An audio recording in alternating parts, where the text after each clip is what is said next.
जय Malhar news चॅनलच्या सर्व प्रेक्षकांना सपना चौधरीचा नमस्कार।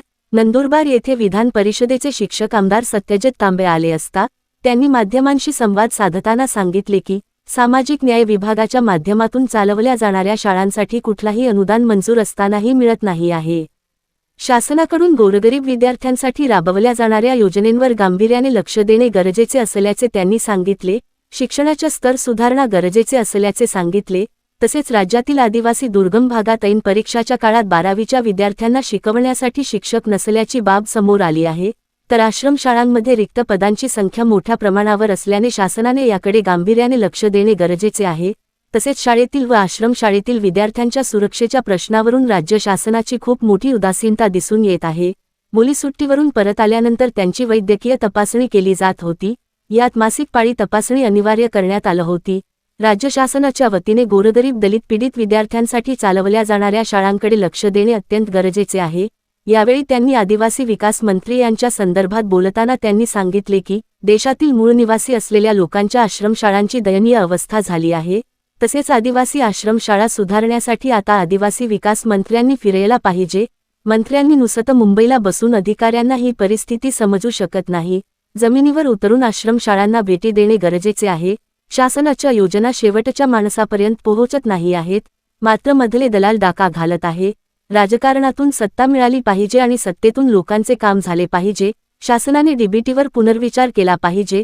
विद्यार्थ्यांना मिळणाऱ्या पैशातून गैरवापर वाढत आहेत। डीबीटी योजना चांगली आहे, मात्र शासनाने पुनर्विचार केला पाहिजे। विधान भवनात मांडलेले प्रश्न शासनाला गांभीर्याने घ्यावे लागतात। फडणवीस सरकारने नवीन नियम काढले आहेत, आधी काही प्रश्नांचे उत्तर मिळत नाही होते, मात्र त्याच्या आता कायद्यामध्येच रूपांतर करण्यात आला आहे। महाराष्ट्राच्या सर्वोच्च सभागृहामध्ये मांडलेले प्रश्न मार्गी लागतील असे त्यांनी सांगितले आहे। सपना चौधरी, जय मल्हार न्यूज, नंदुरबार। निश्चितच विधान भवनामध्ये जे प्रश्न मांडले जातात त्याला एक संविधानिक असं संरक्षण आहे आणि त्यामुळे ते सगळे प्रश्न गांभीर्याने घ्यावाच लागतात। सरकार कोणाचंही असो, कोणत्याही पक्षाचा असो, कोणी मंत्री असो, विधानसभेमध्ये किंवा विधान परिषदेमध्ये मांडलेल्या प्रश्नांना गांभीर्याने घ्यावाच लागतं। आणि आता तर माननीय मुख्यमंत्री देवेंद्रजी फडणवीस साहेबांच्या नेतृत्वाखाली जे सरकार चाललेलं आहे त्यांनी आता पाहिलं असेल, आपण मागच्या 15 दिवसापूर्वी एक नवीन नियमावली काढलेली आहे।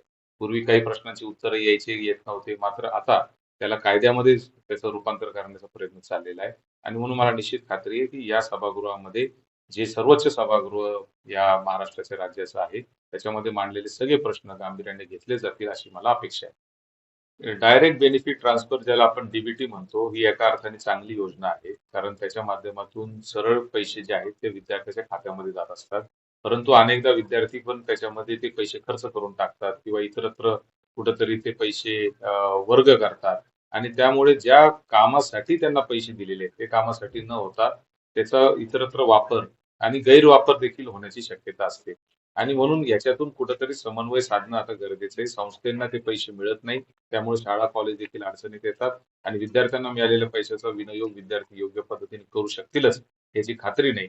त्यामुळे डीबीटीवर पुनर्विचार होणं गरजेचं आहे।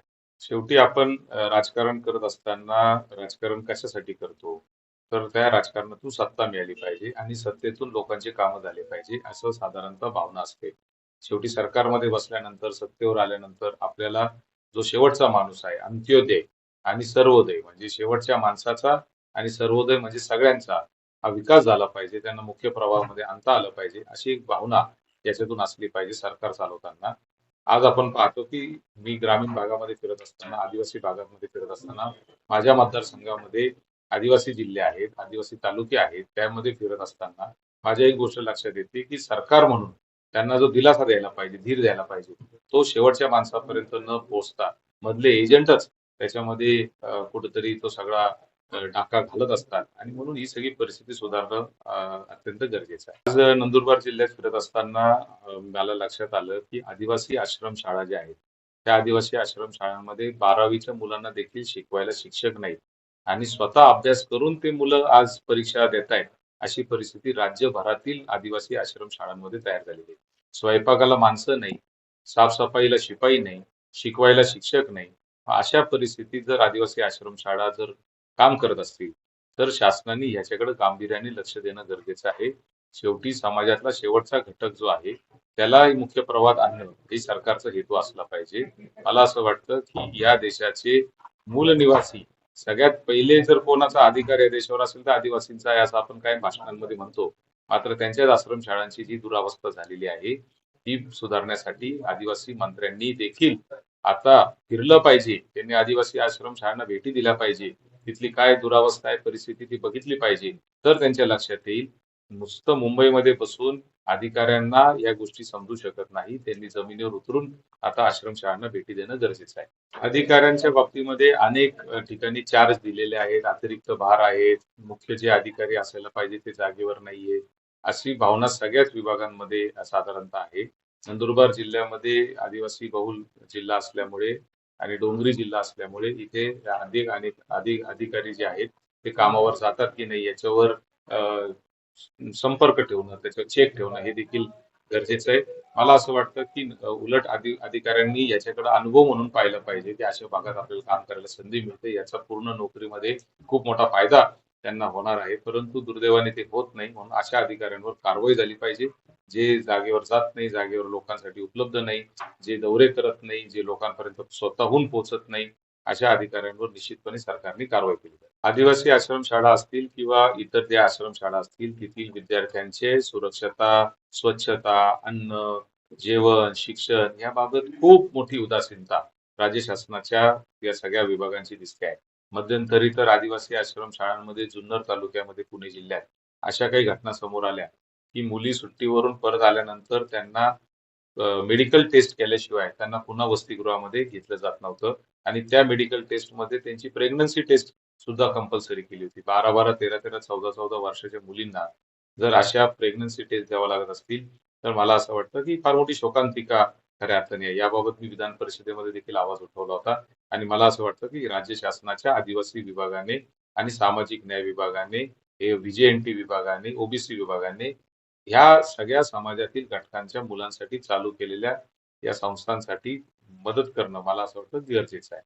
राज्यात आपण पाहतो की विविध विभागांच्या विविध योजना राबवल्या जातात आणि त्या योजनांमध्ये विद्यार्थ्यांसाठी स्कॉलरशिप असेल, वसतिगृह असेल, हे सगळे प्रश्न आता ऐरणीवर आलेले आहेत. आज नंदुरबार जिल्ह्यात मी फिरत असताना सामाजिक न्याय विभागाच्या वतीने जे वसतिगृह चालवले जातात त्याला नंदुरबार जिल्ह्यामध्ये कुठल्याही पद्धतीचं अनुदान हे मंजूर असताना देखील प्राप्त होत नाही अशा तक्रारी आलेल्या आहेत. अशाच अनेक तक्रारी सातत्याने विविध भागांमधल्या राज्यभरातल्या विद्यार्थ्यांकडून, शिक्षकांकडून, संस्थांकडून होत असतात.